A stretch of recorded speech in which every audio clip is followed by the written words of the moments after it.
Hello there. You might have seen on Friday that the Prime Minister has made an announcement about law changes around stalking.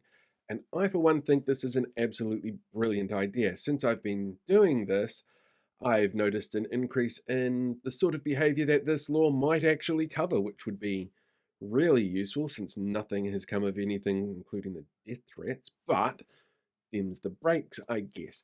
What was really interesting for me about this, though, is that it actually tied in really closely with some research that I've been doing working with some social media managers for a few campaigns around the country, where I've been able to have access to some of the comments that they've been hiding from public view.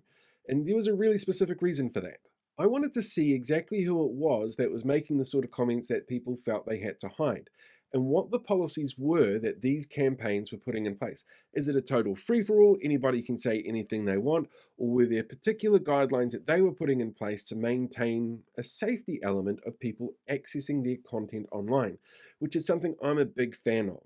And what I found was actually kind of interesting. Now, it should be pointed out, this is only half a dozen candidates from the hundreds that are running.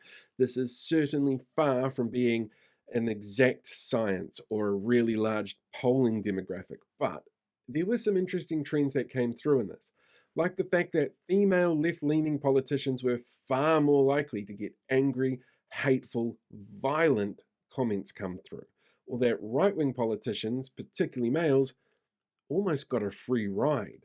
And that's kind of scary, but also not really that surprising at all. On top of that, actually looking through and seeing the sort of people that were putting these comments up online is really enlightening. You see a lot of the same content show up over and over. Things like Tremaine cartoons, a number of conspiracy theories, a whole heap of Liz Gunn and Brian Tamaki stuff in particular coming through from these people. And then when they comment, other people pile on from within those same ecosystems.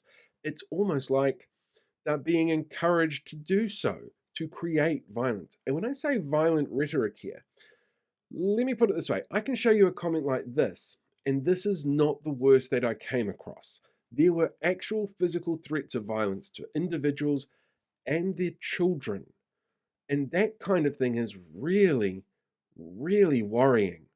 If you want to read a little bit more about what I've found doing this, you can check out my Substack. It's linked in my bio. It's open and free for everybody at the moment, so have a read through. And you can see some examples there of the sort of comments that people are putting through and the common elements that come from these people.